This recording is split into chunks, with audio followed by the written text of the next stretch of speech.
நிறைய பேர் உபவாசத்தில் இருந்து இந்த ஜெபத்தை நீங்கள் ஆசரிக்கிறீர்கள், கலந்து கொள்கிறீர்கள். ஆண்டவர் தன்னுடைய முடிவில் பெரிய அற்புதத்தை நமக்கு செய்வாராக. விசேஷமாக இந்த ஜெபம் நமக்கு இந்த 21 நாள் முடிந்த உடனே வருகிற மாதம் 10ஆம் தேதியிலிருந்து டிசம்பர் மாதம் 8ஆம் தேதி வரைக்கும் ஒரு பெரிய சங்கிலி ஜெபம் ஒன்றை நம்ம ஒழுங்கு செய்திருக்கிறோம். நம்முடைய திருச்சபையினுடைய இடத்திற்காக கிட்டத்தட்ட ஒரு 7 ஆண்டுகளாக நம்ம ஜெபம் பண்ணிட்டு இருக்கிறோம். அதனுடைய லாஸ்ட் அந்த ஃபைனல் கடைசி முடிகிற ஒரு சூழ்நிலைக்குள்ளே நம்ம வந்திருக்கிறோம். ஆனால் அந்த கடைசி முடியும் போது தான் நிறைய சூழ்நிலைகள், நிறைய தேவைகள், அந்த மாதிரி நிறைய பிரச்சனைகள் அதெல்லாம் இருக்கும். அதனால் இந்த கடைசி முடியும் போது ஒரு ஜபத்தோடு அதை முடித்து கர்த்தருக்கு சித்தமானால் புது வருஷத்தில் நம்ம ஒரு சொந்த இடத்தை சுதந்திரிக்கிறதற்கு கர்த்தர் உதவி செய்வாராக. ஸோ அதற்காக ஒரு நல்ல ஜெபத்தை நம்ம பண்ண போகிறோம். அந்த இடத்தினுடைய பிளான் நம்ம அதனுடைய அந்த வரைபடம் நமக்கு வந்துருச்சு. அதனால் அந்த 60 நாட்கள் ஜெபம் வச்சுருக்கிறோம். அந்த 60 நாட்களும் முன்பக்கத்திலே அந்த இடம் எப்படி இருக்குது அப்படின்றதை குறித்து நம்ம ஒரு சின்ன ஒரு அவுட்லைன் ஒன்று வச்சுருவோம். அதே போல் ஒரு 15 இடத்துல ஒரு அதற்கான ஜெப குறிப்புகள், அந்த வரைபடம் எல்லாம் வச்சுருப்போம். நீங்கள் அதை எடுத்து ஜெபம் பண்ணி உங்களுடைய அட்டெண்டன்ஸ் மட்டும், அது மோஸ்ட்லி முடிஞ்ச வரை திருச்சபைக்கு நீங்கள் ஜெபிக்கும்படியாய் உங்களை அன்போடு கேட்குறேன். காலையில் 5 மணிக்கு சர்ச்சு திறக்கும். நைட்டு 11 மணி வரைக்கும் நீங்கள் ஜெபிக்கலாம். காலையில் 5 மணியிலிருந்து 11 மணி வரைக்கும் 1 மணி நேரம், 2 மணி நேரம், அரை மணி நேரம் கூட நீங்கள் ஜெபிக்கலாம். ஆனால் எல்லா தேவனுடைய பிள்ளைகளும் இந்த ஜெபத்தில் நீங்கள் கலந்து கொள்ள வேண்டும் என்று நான் உங்களை அன்பாய் கேட்கிறேன். ஏன் அப்படின்னா, நம்ம எவ்வளோதான் ஆயத்தமாக இருந்தாலும் கிரியை செய்கிறது கர்த்தர் தான் கிரியை செய்யணும். பவுல் நட்டான், அப்பல்லோ நீர் பாய்ச்சினான், கர்த்தரோ விளைய செய்தார். நடுகிறவனாலும் அல்ல, நீர் பாய்ச்சுகிறவனாலும் அல்ல, விளைய செய்கிற தேவனாலே எல்லாம் ஆகும். ஜெபத்திலே கட்டப்படுகிறது ஒரு நாளும் இடிந்து போகாது. ஜெபத்திலே கட்டப்படுகிறது உறுதியாய் நிற்கும். எல்லாருடைய கரங்களையும் கோர்த்து பிடித்து, ஆண்டவரே இதுவரையிலையும் அந்த இடத்தினுடைய தேவைகளை சந்தித்ததற்காக நன்றி. எல்லாரும் கரங்களை கோர்த்து பிடித்து இந்த கோயம்புத்தூர் பட்டணத்தினுடைய மகா பெரிய எழுப்புதலுக்கு ஆண்டவர் நம்முடைய திருச்சபையை நம்புகிறார், நம்மை எல்லாரையும் நம்புகிறார்.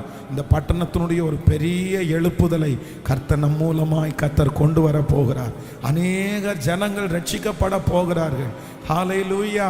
கர்த்தர் நம்முடைய திருச்சபையிலே கர்த்தருடைய வருகை தாமதிக்குமானால் 25,000 பேரை கூடி கர்த்தரை ஆராதிக்கிற நாள் சீக்கிரமாய் வரப்போகிறது.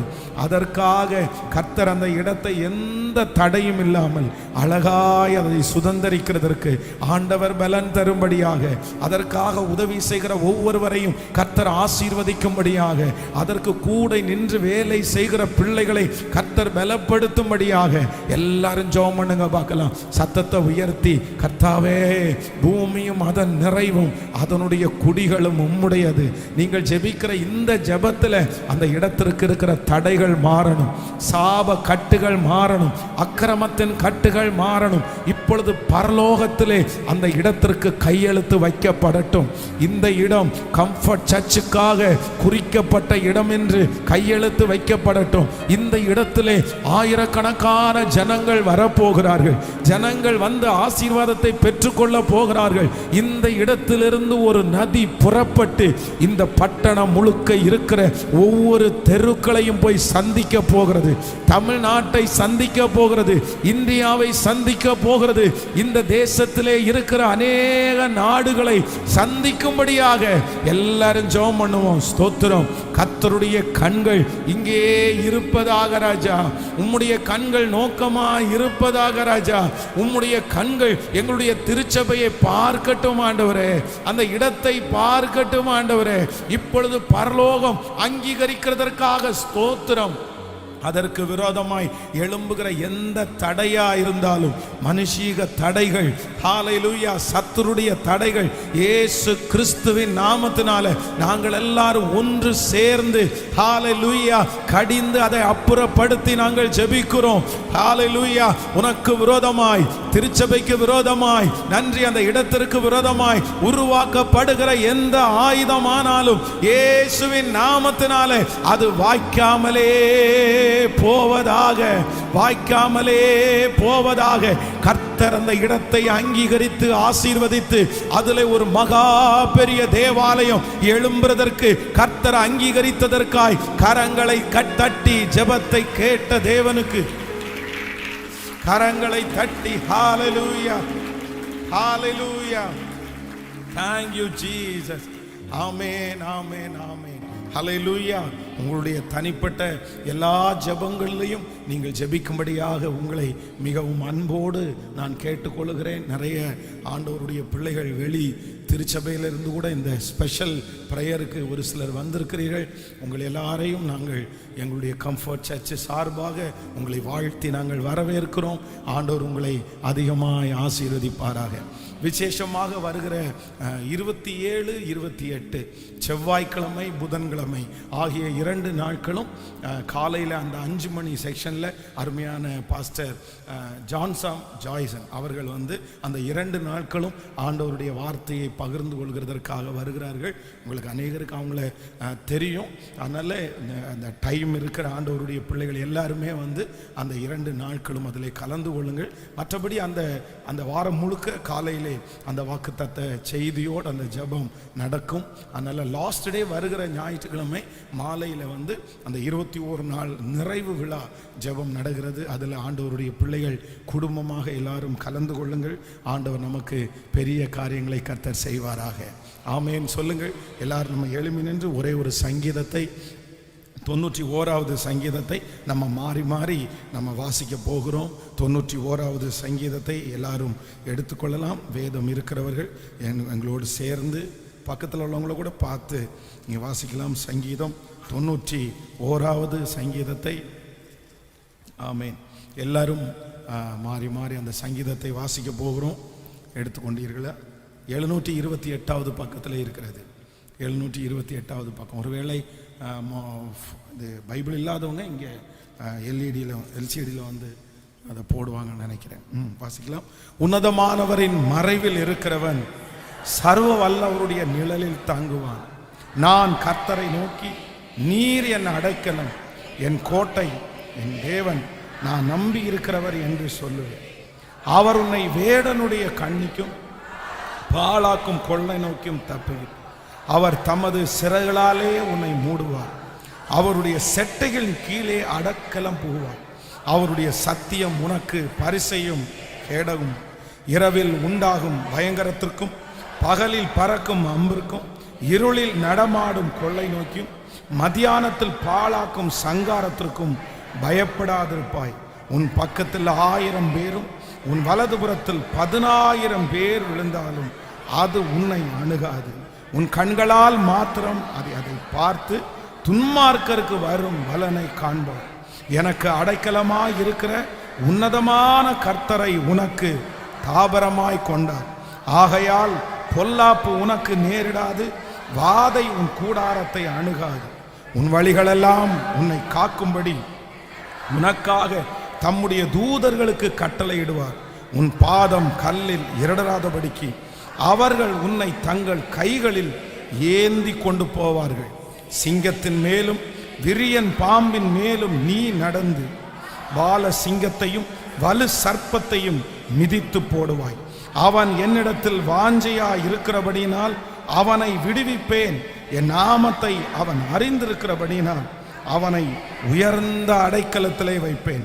அவன் என்னை நோக்கி கூப்பிடுவான், நான் அவனுக்கு மறு உத்தரவு அருளச் செய்வேன். ஆபத்தில் நானே அவனோடு இருந்து அவனை தப்புவித்து அவனை கனப்படுத்துவேன். நீடித்த நாட்களால் அவனை திருப்தியாக்கி என் ரட்சிப்பை அவனுக்கு காண்பிப்பேன். ஆமேன். இந்த சங்கீதத்தின்படியே கர்த்தர் நம்மையும் நம்முடைய குடும்பத்தையும் ஆசீர்வதிப்பாராக. ஆமேன். எல்லாரும் அப்படியே உட்காரலாம். ஆண்டவருடைய நாமத்தினாலே உங்களை மறுபடியுமாக நான் வாழ்த்துகிறேன். விசேஷமாக நம்ம ஒவ்வொரு நாளும் ஒரு தற்பரிசோதனை அப்படின்னா நம்மையே நம்ம செக் பண்ணி சில காரியங்களில் நம்ம அந்த வாக்குத்தத்த செய்தியை கேட்கறதுக்கு முன்னாடி நம்ம அந்த தற்பரிசோதனை நம்ம செய்கிறோம்.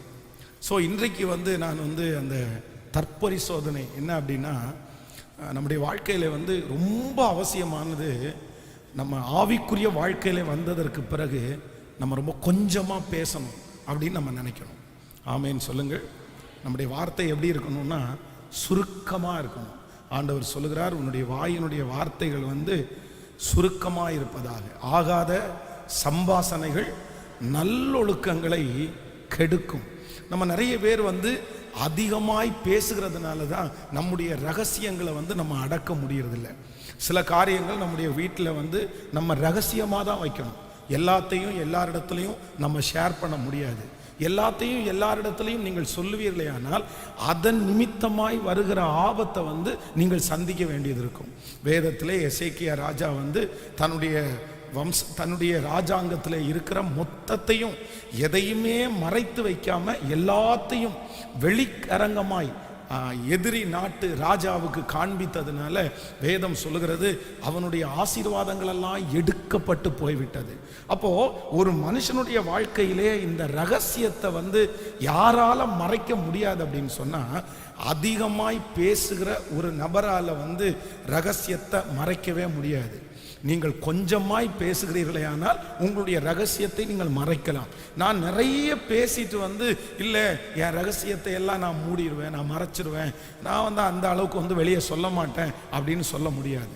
அதனாலே எல்லாரும் ஒரு தீர்மானம் எடுக்கணும். நீங்கள் அதிகமாய் பேசுவதை நீங்கள் குறைச்சிக்கணும். உங்கள் வாயினுடைய வார்த்தை எப்படி இருக்கணும்னா தேவையானது மட்டும்தான் பேசணும். தேவை இல்லாததை நம்முடைய வாயிலிருந்து பேசவே கூடாது. சிலர் சில மனிதர்களோடு சேர்ந்து பேச ஆரம்பித்தாங்கன்னா அந்த பல மணி நேரங்கள் அப்படியே பேசிட்டே இருக்காங்க. அந்த நேரம் போகிறதே தெரில. பாருங்கள், ஃபோன் எடுத்தாங்கன்னா அதில் ரொம்ப நேரம் பேசுவாங்க. எங்கேயாவது போய் உட்கார்ந்தாங்கன்னா ரொம்ப நேரம் பேசுவாங்க.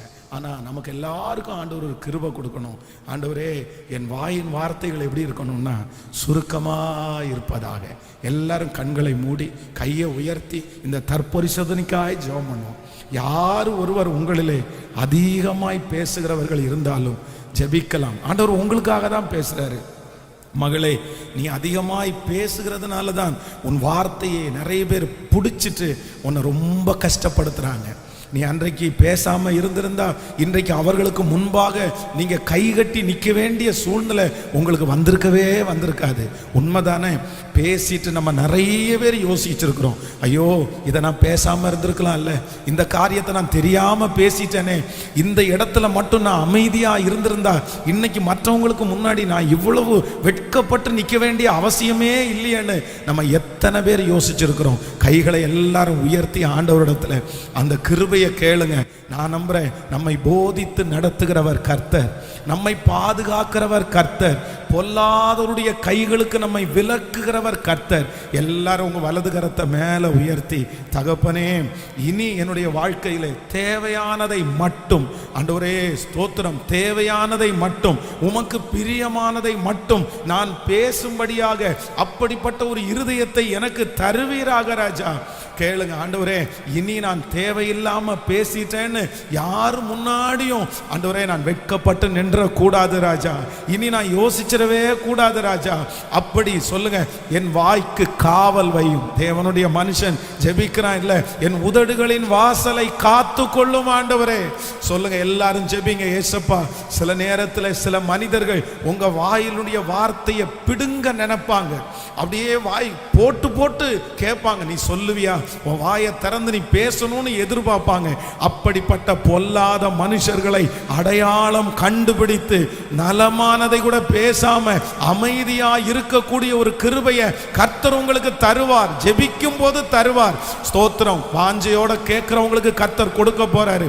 சத்தமா கேளுங்க பார்க்கலாம். ஏசப்பா, அதுல நான் ரொம்ப விழுந்து போறேன் ஆண்டவரே. அப்பா, அந்த கிருபை எனக்கு தாரும் ஆண்டவரே. ஸ்தோத்திரம், ஸ்தோத்திரம். என்னுடைய வாய்க்கு காவல் வையும், என்னுடைய உதடுகளுடைய வாசலை காத்து கொள்வீராக. ஆமென் சொல்லுங்க. கைகளை உயர்த்தி ஒரு ஹல்லேலூயா சொல்லலாம். அப்ப நம்ம ரொம்ப ஜாக்கிரதையா இருக்க வேண்டியது என்ன அப்படின்னா, நம்முடைய வாயின் வார்த்தைகளில் நம்ம ரொம்ப கவனமா இருக்கணும். ஆமென். இதற்கு முன்பாக ஒருவேளை நீங்க நிறைய மடன்னு பேசி இருக்கலாம். அதுதான் நல்ல குணம் அப்படின்னு நீங்க நினைக்கலாம். இல்லை இல்லை, சில காரியங்களை நம்முடைய இருதயத்திலே வைத்து வைக்கிறத தான் ஆண்டவர் விரும்புகிறார். ஆமென். ஆண்டவர் உங்களை ஆசீர்வதிப்பார். விசேஷமாக இன்றைக்கு தேவ செய்தியை கொடுக்கும்படியாக அருமையான பாஸ்டர் கேப்ரியல் தாமஸ் ராஜையா அவர்கள் நம்மத்தில் இருப்பதை குறித்து மிக்க மகிழ்ச்சி அடைகிறேன். அவர்கள் நாளைக்கும் நாளான்னைக்கு ஒரு 2 நாட்கள் காருண்யா யூனிவர்சிட்டியில் அந்த ஸ்டூடெண்ட்ஸ் மத்தியிலே அவர்கள் ஊழியம் செய்வதற்காக அவங்க வந்தார்கள். அப்போ வரும்போது நான் கேட்டிருந்தேன், நீங்கள் கோயம்புத்தூர் வர்றதுனால எங்களுக்கு ப்ரேயர் நடந்துகிட்ருக்குது, நீங்கள் ஒரு செஷனில் பேசினா நல்லா இருக்கும் அப்படின்னு நினச்சி நான் அவங்கள்ட்ட கேட்டேன். ஆனால் அவங்களுக்கு நிறைய ஊழியங்கள், அங்கே பெரிய ஒரு ப்ராஜெக்ட் சென்னையிலே போயிட்டுருக்குது. ஆனால் இருக்கிற அந்த கொஞ்ச நேரத்தில் கூட அந்த டைமை கொடுத்து நாங்கள் வர்றோம் அப்படின்னு ரொம்ப சந்தோஷமாய் சொன்னார்கள். ஸோ அவர்கள் இன்றைக்கி நம்மத்தில் இருக்கிறது ரொம்ப சந்தோஷமாக இருக்குது. சென்னையில் ஒரு மகா பெரிய ஒரு தேவாலயம் கட்டப்பட்டு கொண்டிருக்கிறது. அதனுடைய கட்டுமான பணிக்காக நம்ம ஜெபம் பண்ணுவோம். ஆண்டவர் சீக்கிரமாய் அதனுடைய தேவைகளை எல்லாம் சந்தித்து அந்த வேலைகளை எல்லாம் முடிக்க கர்த்தர் உதவி செய்வார். ஆமே. அவர்கள் இருக்கிறத நான் ரொம்ப பாக்கியமாக நான் நினைக்கிறேன். ஸ்தோத்திரம். அவர்களோட பேசுகிற ஒவ்வொரு நிமிஷம் ரொம்ப அந்த அந்த ரொம்ப வேல்யூபிளான டைம் அப்படின்னு சொல்லுவாங்க. ரொம்ப நல்ல ஒரு நேரம் அது. ஒரு 10 நிமிஷம் பேசினா கூட அந்த பல ஆண்டுகள் மினிஸ்ட்ரி பண்ண வேண்டிய நிறைய தாட்டு எனக்கு கிடைக்கும். அந்த மாதிரி ஒரு தேவ மனுஷன். ஸோ அவர்கள் இருக்கிற இந்த நாட்களில் நான் ஊழியம் செய்கிறதெல்லாம் ரொம்ப பாக்கியமாக நான் நினைக்கிறேன். ஸோ அவங்க இங்கே நிற்கிறது எனக்கு ரொம்ப சந்தோஷமாக இருக்குது. எத்தனை பேர் மகிழ்ச்சி ஆமேன்னு சொல்லுங்கள். ஸோ நீங்கள் எல்லாரும் நிறைய பேர் யூடியூப்பில் எல்லாம் தான் அவங்கள பார்த்துருப்பீங்க. அவங்க அதிகமாக வெளியே எங்கேயுமே அவங்க போகிறதில்ல. ஆனால் இன்றைக்கு நம்மத்தில் இருக்கிறாங்க. கரங்களை தட்டி நான் ஒரு வரவேற்பேன். தேங்க்யூ. ஹல்லேலூயா. கர்த்தர் ரொம்ப நல்லவர். ஆமென். உங்களை எல்லாரையும் பார்த்ததில் ரொம்ப சந்தோஷம் எனக்கு. நம்ம வாழ்க்கையில் நிறைய காரியம் எதிர்பார்க்காம நடக்கும். ஆனால் நம்ம தேவனுக்கு அறியாமல் ஒன்றும் நடக்காது. கர்த்தர் நல்லவர். அன்பான பாஸ்டர் பென்ஸ், அவருடைய மனைவி, பிள்ளைகள், குடும்பத்தார் அனைவரையும் இயேசுவின் நாமத்தில் அன்போடு வாழ்த்துக்கிறேன். நான் பென்ஸ் பாஸ் சர்ச்சுக்கு அது வரும்போதெல்லாம் என்னன்னே தெரில, நினைக்காத நேரத்தில் தான் வர்றேன். திட்டம் போடாமல் அப்படி அவர்களோடு ஐக்கியப்படுவதற்கு கர்த்தர் கிருபை கொடுத்துருக்கிறாரு. கர்த்தர் ரொம்ப நல்லவர். உங்கள் போதகரோடு கர்த்தர் எனக்கு கொடுத்த நல்ல ஐக்கியத்திற்காய் கர்த்தரை ஸ்தோத்திரிக்கிறேன். அவர்களும் அடிக்கடி சென்னை வரும்போதெல்லாம் என்னை பார்த்துட்டு பேசிட்டு ஜெபம் பண்ணிட்டு போவாங்க. அந்த ஐக்கியத்திற்காய் கர்த்தரை ஸ்தோத்திரிக்கிறேன். உங்களை எல்லாரையும் பார்த்தது ரொம்ப சந்தோஷம்.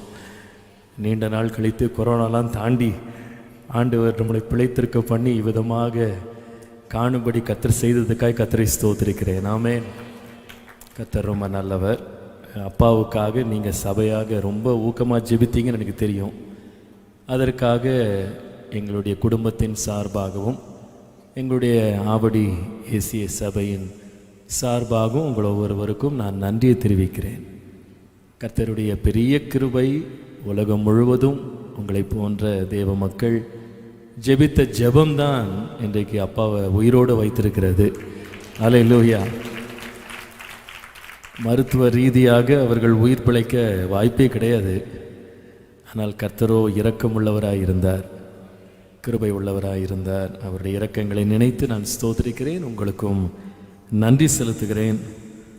உங்கள் சபை ஒரு முக்கியமான ஒரு பகுதியை கடந்து போக போகுது. அதுக்காக நான் கர்த்தருக்கு நன்றி சொல்கிறேன். ஆமென்.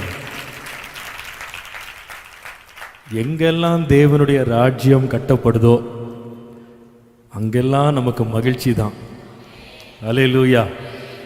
யார் கட்டினா என்ன, யார் வாங்கினா என்ன, கர்த்தருடைய ராஜ்யம் கட்டப்படுதா அது பெரிய மகிழ்ச்சி. அதில் உங்கள் சபையிலையும் கர்த்தர் கொடுத்த தரிசனத்திற்காக தேவன் நடப்பித்து வந்து கொண்டிருக்கிற செய்கைகளுக்காய் கர்த்தரை ஸ்தோத்திரிக்கிறேன். கர்த்தர் எதையுமே எதிர்ச்சியாக செய்ய மாட்டார். அல்லேலூயா. நான் எப்போவுமே பிலீவ் பண்ணுவேன், கர்த்தருடைய கரம் ஒரு கிரியையில் ஒரு காரியத்தில் இருக்குமானா 2 காரியம் இருக்கும். அதில் ஒன்று திறந்த வாசல் இருக்கும். ஒருவரும் பூட்டக்கூடாதபடி திறக்கிற தேவனுடைய கரம் இறங்கி அதிசயமாக கர்த்தர் நடத்துவார். அது ஒரு நல்ல அடையாளம். கர்த்தர் நம்மோடு இருந்து காரியங்களை நடப்பிக்கிறார். அதே வேளையில் கர்த்தருடைய கரம் இறங்கி ஒரு காரியத்தை செய்துனா 2வது நல்ல அடையாளம் நிறைய எரிச்சல் எழும்போம், நிறைய போராட்டம் எழும்போம், நிறைய எதிர்ப்பு எழும்போம், நிறையா பேச்சு கண்ணா அப்படின்னான்னு எழும்போம். அப்போ உங்களுக்கு தெரியும் இதில் கர்த்தர் இருக்கிறாரு. ஏன்னா கர்த்தர் இருந்தால் தான், கர்த்தர் ஒரு காரியத்தை செய்கிறாரு, இது தேவனுடைய கரத்திலேருந்து வருதுன்னு உடனே பிசாசு சும்மா இருக்க மாட்டான். அவன் ஒரு பெரிய குழப்பத்தை உண்டாக்கி ஒரு பெரிய எதிர்ப்பை எழுப்புவான். இதை நாங்களும் சந்தித்தோம். இது ரெண்டையும் நீங்கள் சந்திப்பீங்கன்னு நான் நம்புகிறேன். அந்த வழியாக நீங்கள் போவீங்க. போகலைன்னா சம்திங் இஸ் ராங், ஏதோ ஒரு தப்பு நடக்குன்னு அர்த்தம். வாசலும் திறக்கணும், எதிர்ப்பும் எழும்பணும். ஆனால் முடிவிலே கர்த்தர் ஜெயத்தை எடுப்பார்.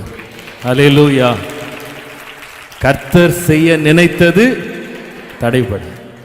அதனால் இந்த கோயம்புத்தூர் பகுதியிலே கர்த்தர் ஆரம்பித்திருக்கிற நல்ல கிரியைகளை எண்ணி நான் கண்டு கர்த்தரை ஸ்தோத்திரிக்கிறேன். கர்த்தர் உங்களோடு இருந்து பெரிய காரியங்களை செய்வாராக. ஒரு மனதோடு கர்த்தருடைய காரியத்தை எடுத்து நடத்துங்க. நல்லா ஜெபிங்க.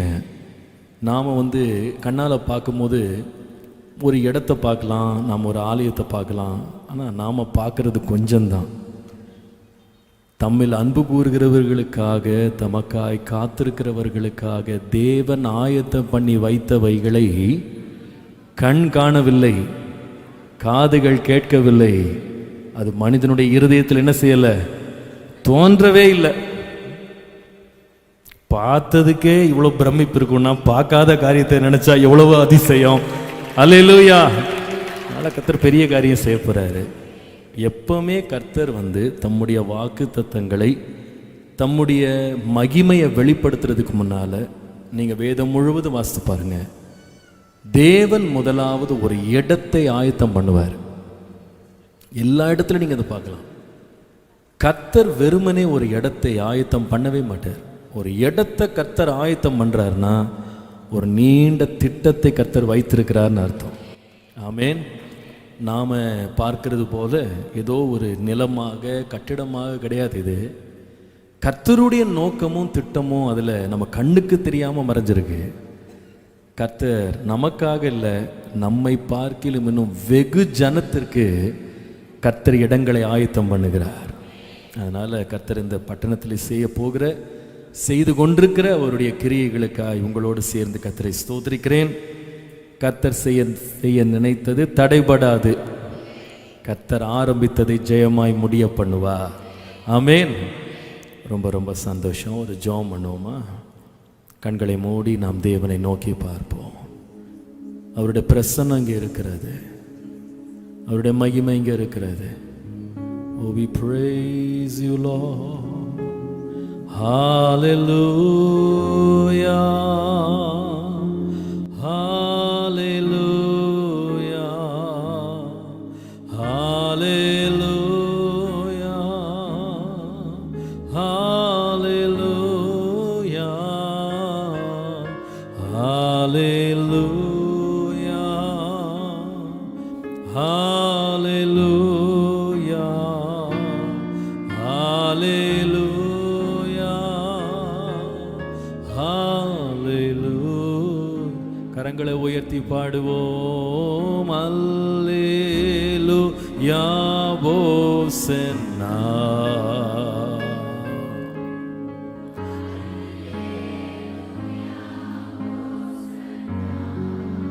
Hallelujah. Hallelujah. Hosanna. Hallelujah. Hosanna. கரங்களை உயர்த்தி தூய ஆவியே, அன்பினாவியே, துணையாளரே, தேற்றும் தெய்வமே, தூய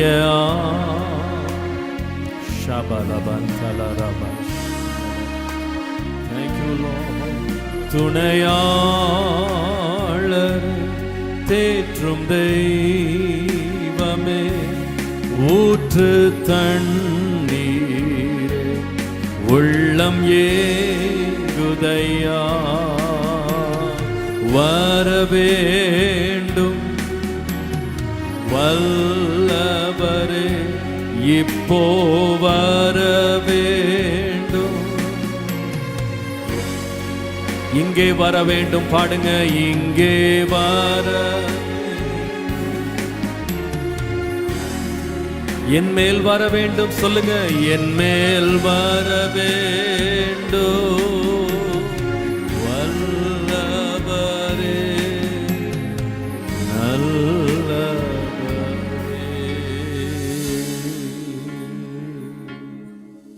ஹல்லேலூயா. பரிசுத்த பிதாவே, நீர் இங்கே இருக்கிறீர், இங்கே அசைவாடுகிறீர். ஆன்லைன்ல பார்த்து கொண்டிருக்கிறவர்கள் நடுவில் கிரியை செய்கிறீர். இன்றைக்கு உம்முடைய வார்த்தையை வெளிப்படுத்தி உம்முடைய மகிமையை காண பண்ண போகிறீர். நாங்கள் சிறுகட்டும், நீர் பெருகட்டும். உம்முடைய மகிமை ஒவ்வொருவரும் அனுபவிக்கட்டும். எங்களை மறைத்து நீர் வெளிப்படும். அடியேனை இரத்தத்திற்குள் மறைத்து கொள்ளும். உம்முடைய நாமம் மகிமைப்படட்டும். இயேசுவின் நாமத்தில் பிதாவே, ஆமேன். ஹல்லேலூயா. உங்களுக்காக நான் ஜெபித்த பொழுது ஆண்டவர் எனக்கு ஒரு வசனத்தை தந்தார். நான் எதையோ ஒன்று பேசிட்டு போனோம், இருக்கிற பல நூறு செய்திகள்லேருந்து ஒன்று எடுத்து கொடுக்கணும்னு நான் வாஞ்சிக்கலை. இன்றைக்கி நான் இங்கே கிளம்புற வரைக்கும் உட்கார்ந்தா இருந்தேன், ஆண்டவரே அந்த வார்த்தையை தாரோன்னு. ஏன்னா கர்த்தர் பேசும்போது அது உண்மையாகவே நமக்கே ரொம்ப சந்தோஷமாயிடும். ஆமேன். 103 சங்கீதம் 13 வசனம். 103 சங்கீதம் 13 வசனம். தகப்பன் தன் பிள்ளைகளுக்கு இறங்குகிறது போல கர்த்தர் தமக்கு பயந்தவர்களுக்கு இறங்குகிறார். எல்லாம் சேர்ந்து ஒரு முறை வாசிக்கலாமா? தகப்பன் தன் பிள்ளைகளுக்கு இறங்குகிறது போல கர்த்தர் தமக்கு பயந்தவர்களுக்கு இறங்குகிறார். நம்முடைய தேவன் இரக்கமுள்ளவர். அவரை போல இரக்கமுள்ளவர்களை இந்த உலகத்தில் எங்கேயுமே பார்க்க முடியாது. இரக்கத்தில் ஐஸ்வர்யம் உள்ளவர் என்று பார்க்கிறோம். இதே 103 சங்கீதத்தினுடைய 8 வசனத்தை பார்த்தால், கர்த்தர் உருக்கமும் இரக்கமும் நீடிய சாந்தமும் மிகுந்த கிருபை உள்ளவர் என்று வாசிக்கிறோம். கர்த்தருடைய நாமத்திற்கு மகிமை உண்டாது. நாம் வாழ்கிற உலகத்தில், நாம் கடந்து போகிற பாதையில் நீங்கள் அனுதினமும் உங்களுடைய வாழ்க்கையின் அனுபவத்தை கொஞ்சம் நீங்கள் நிதானித்து பார்ப்பீங்களான்னா, நம்முடைய உலகம் ஒரு இரக்கமற்ற உலகமாக மாறிட்டு இருக்கு. ஒருத்தருக்கு மன அழுத்தம் வரணும் அப்படின்னு அவங்க வாஞ்சித்தாங்கன்னா, எதிர்பார்த்தாங்கன்னா, ஆசைப்பட்டாங்கன்னா ரொம்பலாம் கஷ்டப்பட வேணாம். டெய்லி நியூஸை ஒரு அரை மணி நேரம் பார்த்தா போதும், ஆட்டோமேட்டிக்காக என்ன வந்துடும்? மன அழுத்தம் வந்துடும். நிம்மதி போனால் நியூஸை பார்த்தாலே போதும். ஏனென்றால் நமக்கு இருக்கிற நியூஸ் எல்லாம் பாருங்கள், ஏதாவது ஒரு நல்ல செய்தி இருக்கா? ஒவ்வொரு நாளும் மனுஷன் எவ்வளவு இரக்கமற்றவனாக மாற முடியுன்றத நிரூபித்து கொண்டிருக்கிறான். மனைவியின் மேலே கணவனுக்கு இரக்கம் இல்லை, கணவன் மேலே மனைவிக்கு இரக்கம் இல்லை, பெற்றோர் மேலே பிள்ளைகளுக்கு இரக்கம் இல்லை, பிள்ளைகள் மேலே பெற்றோருக்கு இரக்கம் இல்லை. மனுஷன் மிருகத்திட்ட கூட இரக்கம் இல்லாமல் நடந்துக்கிற காட்சிகளை நம்ம பார்க்குறோம். ஒரு வாயில்லாத ஜீவனை வதைச்சு அதில் ஒரு இன்பம், அதில் ஒரு மகிழ்ச்சி காண்கிற உலகம் தான் இந்த உலகம்.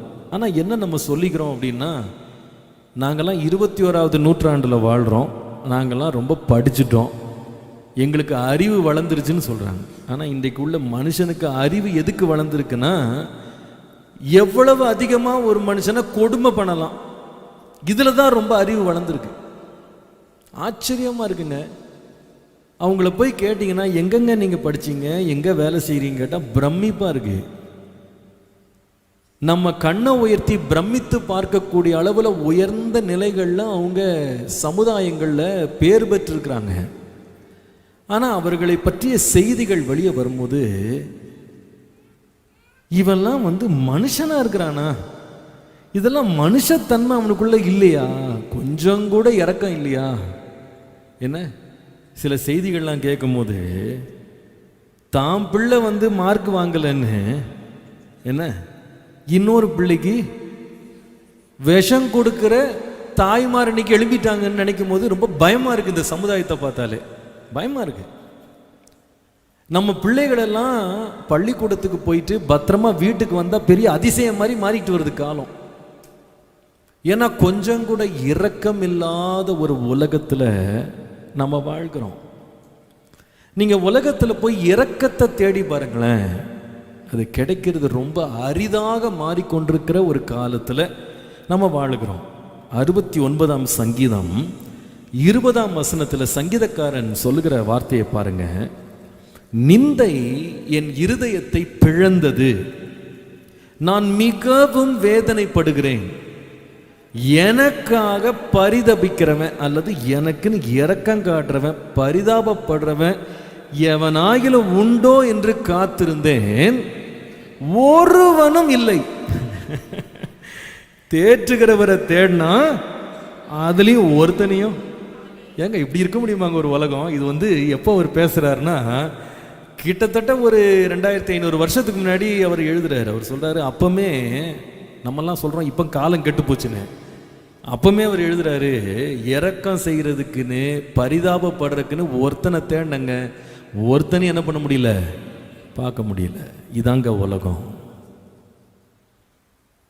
இரக்கமற்ற இந்த மக்கள் மத்தியில இறங்குகிற ஒரு தேவன் இருக்கிறார். அல்லேலூயா. இரக்கம் செய்கிற ஒரு தேவன் இருக்கிறார். கர்த்தருடைய நாமத்திற்கு மகிமை உண்டாவதாக. நீங்க வேதத்தை நீங்க நல்லா படிச்சு பார்த்தீங்கன்னா தேவனை தவிர இரக்கம் செய்யறதுக்கு, உண்மையா இரக்கம் செய்யறதுக்கு உலகத்துல யாருமே கிடையாது. அவரை போல இரக்கம் செய்ய தகுதி உள்ளவர்கள் யாரும் கிடையாது. இரக்கம் செய்ய பலன் உள்ளவர்களோ சத்துவம் உள்ளவர்களோ தேவனை போல யாருமே இல்லை. தேவன் மாத்திரம் நமக்கு மேல இரக்கம் செய்யல, நம்ம நிலைமை ரொம்ப ரொம்ப பரிதாபம். அதை மறந்துடாதீங்க. எரேமியா 7ஆம் அதிகாரம் 13ஆம் வசனம் வாசித்தீங்கன்னா அங்கே எரேமியா தீர்க்கதரிசி இஸ்ரவேல் ஜனங்களை பற்றி புலம்பி எழுதுறாரு. கர்த்தர் அவரோடு பேசுறாரு. அப்போ கர்த்தர் அவர்கிட்ட சொல்றாரு, இந்த கிரியைகளெல்லாம் நீங்க செய்தீங்க. இஸ்ரவேலர் சொல்றாரு, நான் உங்களுக்கு ஏற்கனவே சொல்லி வந்தேன், நீங்கள் கேட்கல.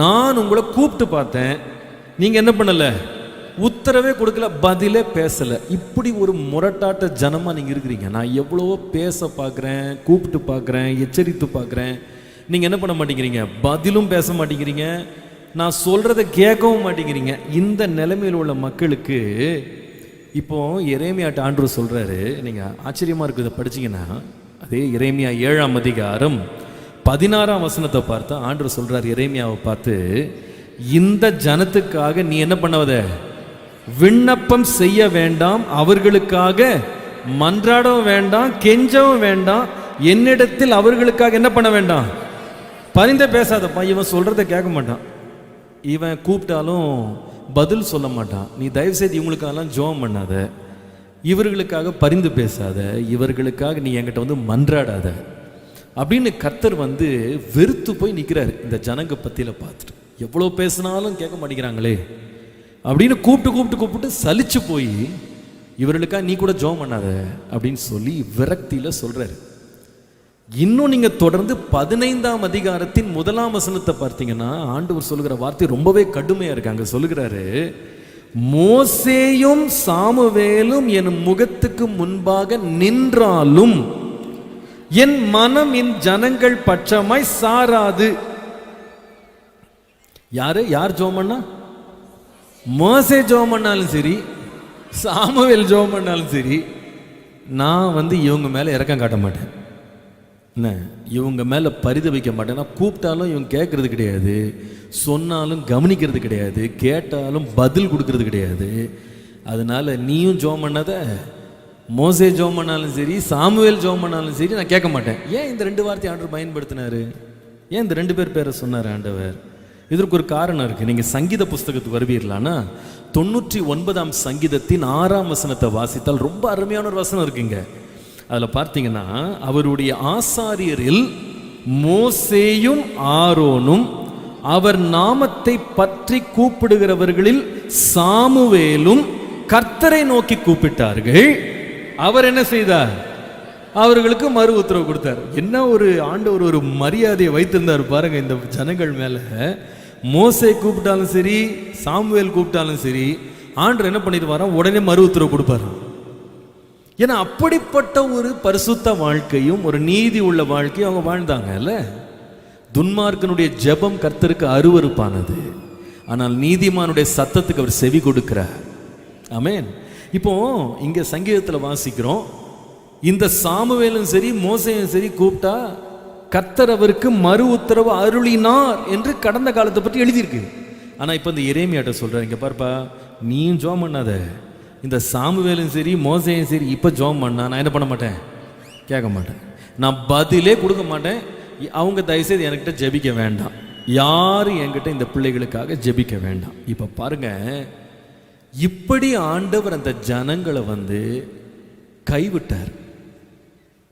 அவர்களை பலமுறை கண்டித்து தம் பக்கம் இழுக்க முயற்சி செய்து கேட்காம சோரம் போன மக்களை பார்த்து, நீங்க கேட்டாலும் நான் பதில் சொல்ல மாட்டேன், யார் உங்களுக்காக ஜெபம் பண்ணாலும் உங்களுக்கு பதில் வராதுன்னு அவங்கள தூக்கி போட்டார். இப்போ ஒரு வார்த்தை சொல்றாரு பாருங்க, ரொம்ப கடுமையான வார்த்தை இது, நம்மளை பயமுறுத்த வேண்டிய வார்த்தை. இப்போ வாங்க எரேமியா 15:5. எரேமியா 15:5. அங்க ஆண்டவர் கேட்கிறாரு, எருசலேமே யார் உன்மேல் இறங்குவார்கள்? யார் உன்மேல் பரிதபிப்பார்கள்?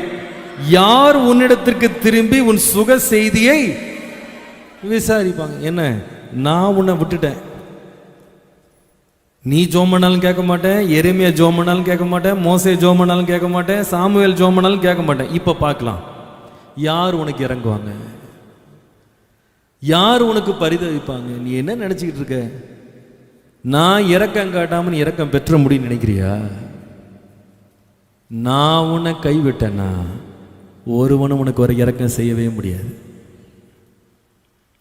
ஏன் நம்ம கர்த்தருடைய இரக்கத்தை சார்ந்து நிக்கணும்னு கேட்டா, கர்த்தர் மாத்திரம் இரக்கம் காட்டலன்னா இந்த உலகமே இறங்குனா கூட நம்ம இரக்கம் பெறவே முடியாது. இந்த உலகமே நமக்காக ஜெபித்தா கூட கர்த்தர் மாத்திரம் மனம் இறங்கல, நம்ம நிலைமை பரிதாபம்.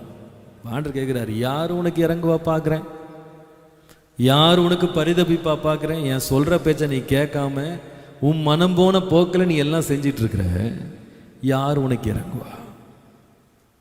யார் உனக்கு இறங்குவா? ஆகவே தான் சங்கீதக்காரன் இதை பற்றி எழுதும் பொழுது 123ஆம் சங்கீதத்தின் 2ஆம் வசனத்தில் வாசிக்கிறோம், இதோ வேலைக்காரரின் கண்கள் தங்கள் எஜமான்களின் கையை நோக்கி இருக்குமா போலவும், வேலைக்காரியின் கண்கள் தன் எஜமாட்டியின் கையை நோக்கி இருக்குமா போலவும், எங்கள் தேவனாகிய கர்த்தர் எங்களுக்கு இரக்கம் செய்யும் வரைக்கும் எங்கள் கண்கள் அவரையே நோக்கி இருக்கிறது. அல்லேலூயா. கர்த்தர்ட்ட தாங்க இரக்கம் இருக்கு. அவர் ரொம்ப இரக்கம் உள்ளவர், கிருபை உள்ளவர், மன்னிக்க தயவு பெருத்தவர். அல்லேலூயா. இன்னைக்கு நம்ம ராத்திரி சொல்லணும், ஆண்டவரே அவங்க இரக்கம் காட்டுவாங்க, இவங்க இரக்கம் காட்டுவாங்க, அதெல்லாம் எனக்கு வேண்டாம்ப்பா, உம்முடைய கண்ணில் எனக்கு இரக்கம் கிடைச்சா போதும் ஆண்டவரே. அல்லேலூயா. யார் என் மேல இறங்காம போனாலும் பரவாயில்ல, கர்த்தர் மாத்திரம் என்னை பார்த்து இறங்கிட்டாரு, என் வாழ்க்கை வளமாயிரும், என் வாழ்க்கை செழிச்சிரும், என் வருங்காலம் ஸ்திரமாயிடும், என் வேதனையெல்லாம் மாறிடும், என் துன்பம் எல்லாம் மாறிடும். கர்த்தர் மாத்திரம் எனக்கு மேல இரக்கம் காட்டணும். உம்முடைய கண்கள் எனக்கு இரக்கம் கிடைக்கட்டும்பா. அந்த இரக்கத்தை நீர் காண்பிக்கிற வரைக்கும் என் கண்கள் உம்மையே நோக்கி இருக்கும், உம்மையே நோக்கி இருக்கும். ஹல்லேலூயா.